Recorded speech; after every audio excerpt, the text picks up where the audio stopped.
Hello and welcome to another episode of Massalia Tales.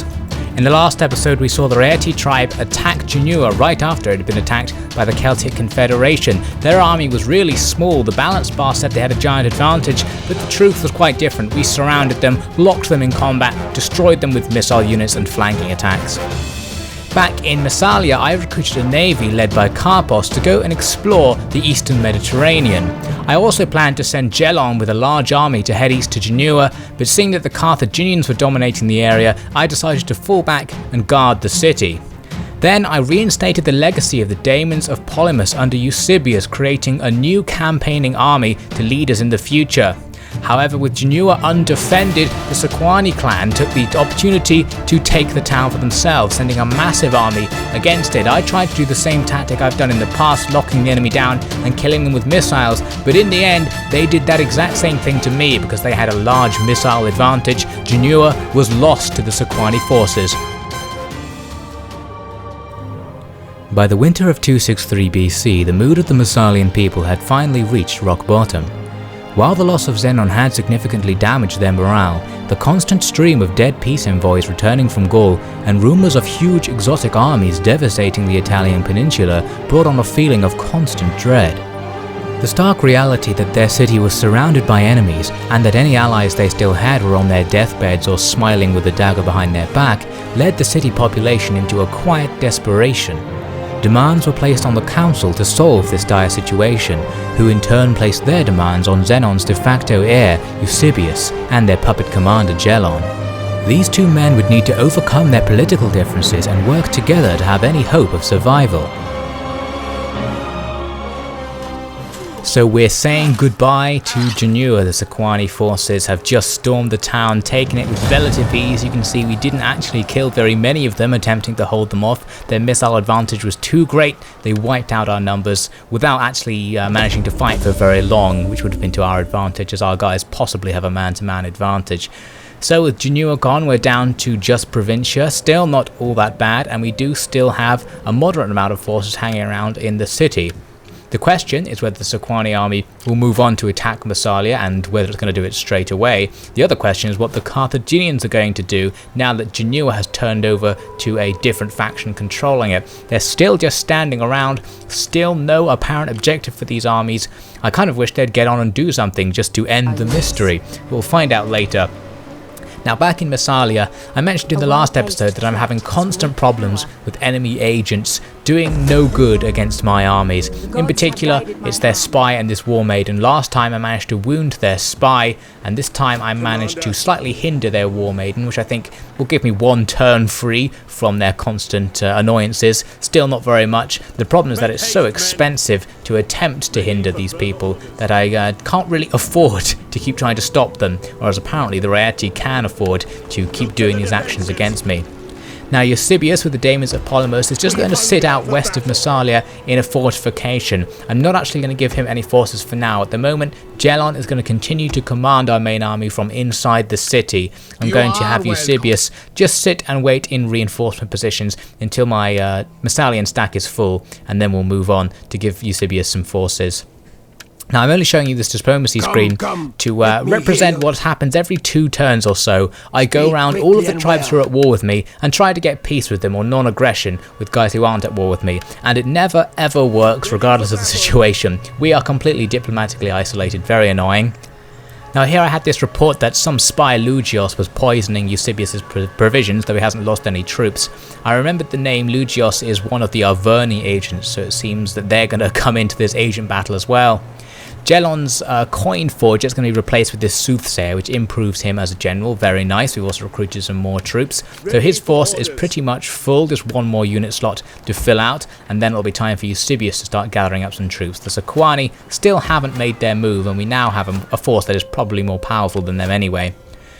Now I'm going to take a quick look at Carpos, who's on his journey towards Greece. That's where he needs to go. You can see it's going to take him a whole bunch of turns to get there.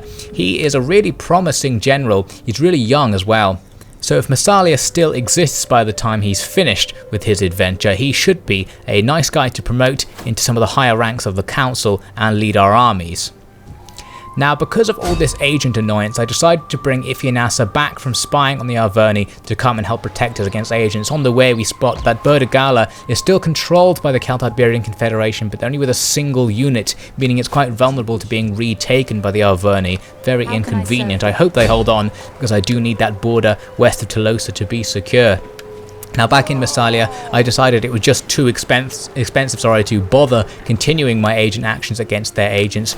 It was more in my economic interest to bring Fotina out of the way and just have her increase the income I'm getting from Massalia. So I get actually a fair boost by having her do that. So this was a good economic choice, I think. I'm going to have to just put up with the enemy agents doing no good against me. The Sequani finally advance. They don't get all the way to the city, they just advance somewhere into my territory. So if I can batter through this bad news, Eusebios has been poisoned again but still lost no troops, we can have a look for that army. But unfortunately it has disappeared. Very inconvenient, but I'm still pretty convinced it's there somewhere. It's just hiding. I wanted to see whether my spy could detect it if I sent her over there. I've tried to do this in the past when I'm fairly sure an enemy army is in hiding, tried to find it using spies. I'm not even sure if it's possible to do this. I think they can only be uncovered if you use the spy's ability on the province, this one here, which I'm going to do now to try and uncover that army rather than actually go up against their agents, because it's more important to know where that giant army is than to know what those agents are up to, which isn't too disruptive at the moment anyway. They haven't managed to actually kill any of Eusebius' troops, who are gradually growing in number, as you can see, further improving our strength. Now moving into the next turn, the Rieti are up to no good once again. Their agents are going against Eusebius, which is actually quite useful because since he only has a tiny portion of our army, it means we're not actually being affected so much by these expensive agent actions that the enemy are just wasting money on. So they have a couple of agents going against him. Then the Sequani bring forces in from the north. Very interesting. So if we just look past all of this bad news about all the agent actions, we can see what's going on. We've also now discovered their other force. You can see on the right hand side of the screen, it looks like it's fortified itself just outside the city. It's the same army that took Genua, hasn't had any forces added to it, so it's the same guys. It looks like the enemy's plan is to have these guys just stand here and then bring this army down from the north to support it, an even bigger army, and then they're going to combine these stacks together to attack the city. So assuming that is their plan, it's in my interest to attack one of these armies first before it can arrive. They've got at least 2 turns before the big stack could arrive and make their plan work, so I've got some time to play with.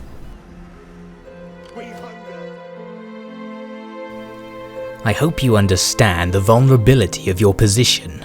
Every week the assembly tries to vote through acts transferring your men to their new idol, Eusebius. I can only arrange for it to be struck down so many times, and frankly I don't see why I bother. You, if you recall, were meant to be the one who would go save Genua with the men and equipment that I gave you to our mutual benefit. But it seems your grasp of leadership was even weaker than my agents say. So I'm just saying that you should enjoy being strategos while you can, for it seems the people and the nobles dislike you even more than I do.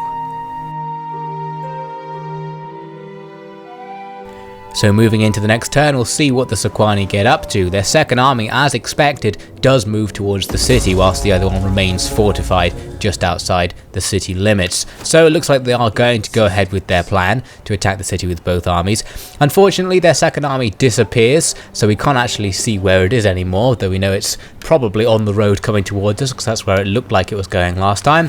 Also more agent annoyances, but still no particular consequences of it. You'll notice though that it says here that Eusebius has no movement points, which is quite inconvenient considering I really need to go and attack the fortified Sequani position before their reinforcements show up. Luckily he appears to move anyway, even without movement points, so that proves to be quite useful. He's even turned grey, representing the fact that he has 0 movement points, but he still seems able to move. So usefully, I can now actually still go and attack the Sequani's fortified army and try and get rid of them before the rest of their forces arrive. Now I realised the best way for me to do this is to transfer all of my infantry to Eusebius' command, because the military traditions of the daemons of Polymus will make them more powerful. Even though Gelon is actually a better commander at this point, the military traditions override any bonuses Gelon's going to give the men. So Eusebius is going to take command. I'm going to put all of the cavalry under the command of Gelon. He will become our cavalry commander, especially useful because I plan to use him as a reinforcement army, so those cavalry will be able to get up to the battlefront more quickly. So here we have it, the Daemons of Polymus are finally reformed, a nice heavy army ready to attack this fortified Sequani position with help from Gelon's cavalry. Of course, the fact that I in theory have no movement points means I can't do this in principle. You can see here, I am allowed to move near to them, but I'm not quite allowed to attack. I didn't see why, because apparently I had enough movement points to move around. It must have been the case that I actually only had half a bar of movement points and that I've just used them all up walking to here, or at least that's what I thought, until I tried to get Gelon to just initiate the battle. He had full movement points to begin with, but he loses them all when he steps outside the city and now is back to 0. So it seems the game has decided I am not going to attack this Sequani fortified position. Quite inconvenient because it's really important that I defeat it before their reinforcements arrive. And making things even weirder, I later discovered that I could move these guys with no movement points around as much as I liked. I actually just couldn't attack. I wondered if this is some sort of strange agent action that's been taken against me that I don't know about, that stops me from engaging in battles but does allow me to move around. More likely, it's some sort of strange glitch. So now I only have one choice really. I have to allow the Sequani to do whatever they want. If they want to team up and attack the city, so be it. At least the city walls will give us a good chance of defending against them, especially because if the siege equipment of the leading army can be destroyed, the reinforcing army will be forced to attempt to go through the gates, where my hoplite phalanxes will probably have a pretty easy time holding them off.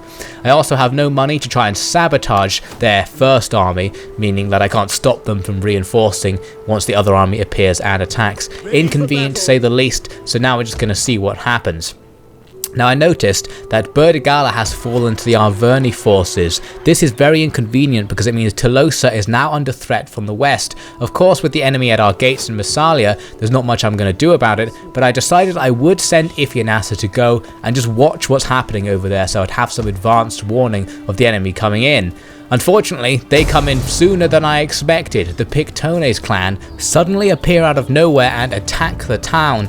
Their army is filled with those annoying heavy spearmen who throw javelins. It looks like the situation isn't going to be too good for the relatively small garrison army who have already been defeated in a very similar situation when the Arverni invaded Tlosa. But I decided I'd give the battle a go, because if I can inflict some casualties on the Pictones, it might persuade them to stay in Tlosa rather than move on towards Massalia, which might be vital if that area, if Massalia itself, becomes under a lot of pressure from the Sequani, which it looks like it might. So I'm going to block off the streets with my hoplites. Of course, this isn't going to work as a tactic, and I knew it wouldn't work, because the enemy's skirmishing heavy spearmen are going to be able to wipe them out before they can engage. Having these skirmishing heavy spearmen gives the enemy actually a real advantage, because a skirmishing unit can kill something like 100 men even before it engages if it just stands off and throws its javelins. And then even once they do engage, because they're heavy spearmen, they're pretty well matched against my hoplites. Now here specifically we can see it's actually a Gallic mercenary band, the other unit that I really dread, which has come in to attack my citizen hoplite phalanx. They smashed them up with javelins as they came in, and now they engage them in close combat, a situation where those mercenary band will have a nice advantage and will gradually break through my men over the course of the next couple of minutes.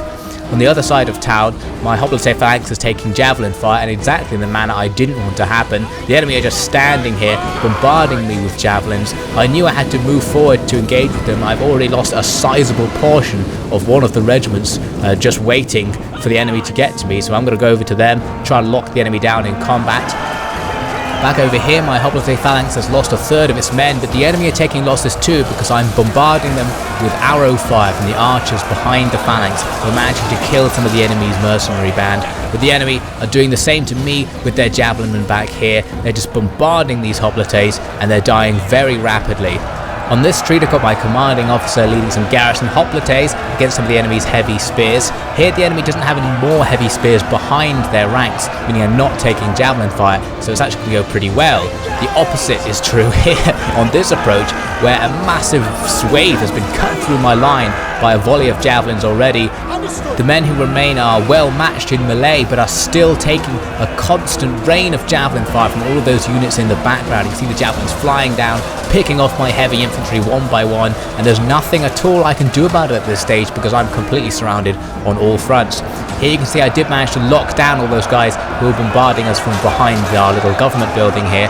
actually somehow managing to get all of them to engage in close combat, so they've stopped throwing javelins altogether. As a result, this fight will now go okay. We have a decent chance fighting against those guys, even with our citizen hoplites. Unfortunately, you can see the enemy have broken through into the centre of the town already.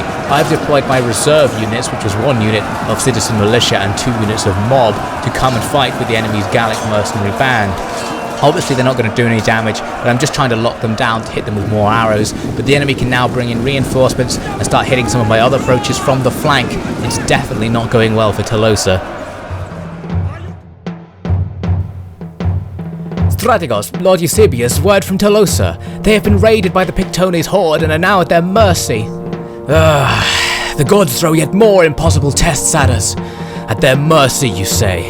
Well, the ghost of the great Xenon attests to how shallow the depths of their mercy are. To avenge my patron and redeem the name we Massalians cherish, I vow to destroy those Pictones animals. I would ride to defeat them with just 100 men if I could, but the council will not trust Gelon to defeat the Sequani alone. I pray I can kill them fast enough to still have a chance at revenge.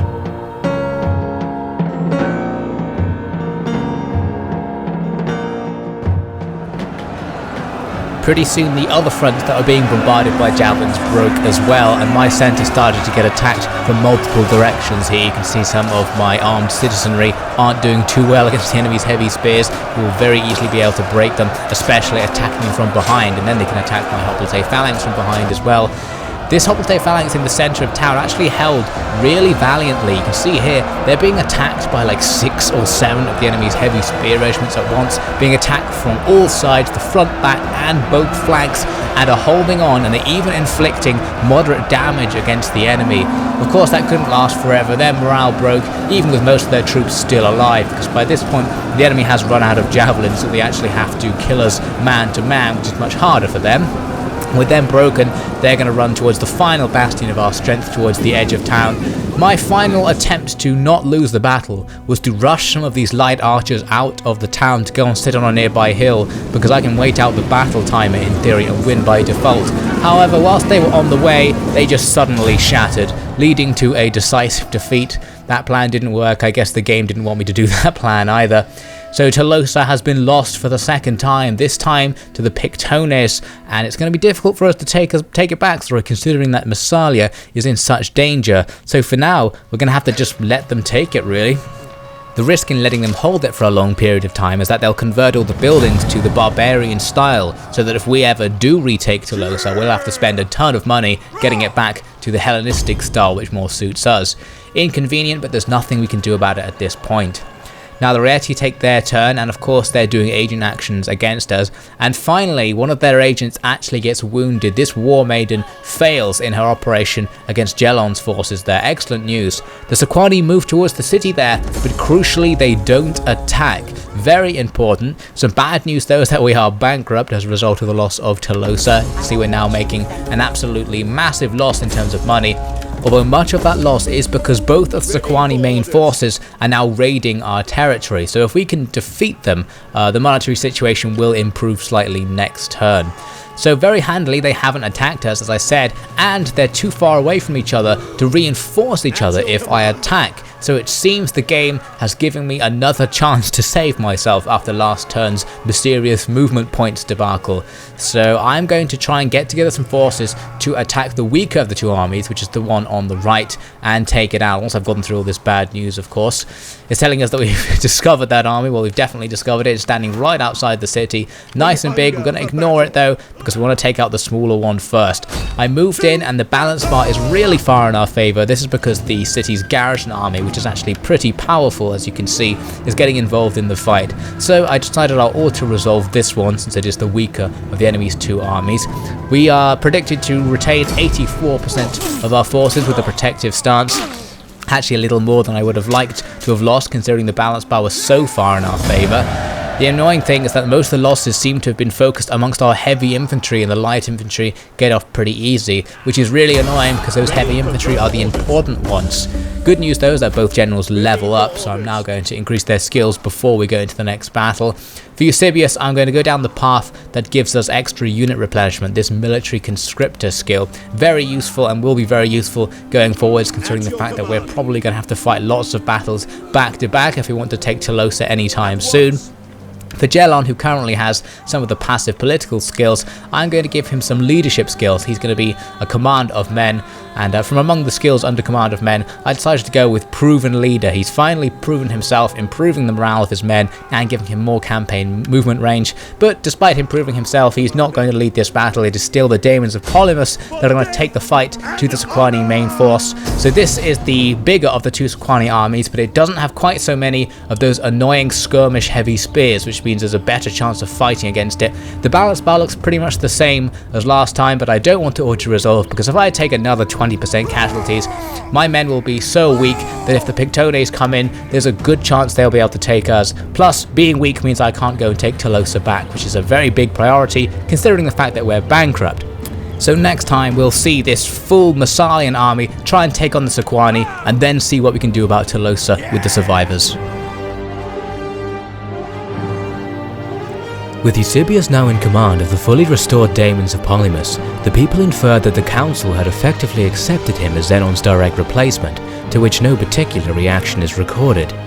It seems Eusebios was a relatively unknown man, far less prominent in Massalian politics than his rival Gelon, who had gained a reputation as a steadfast and fair commander of the city guard.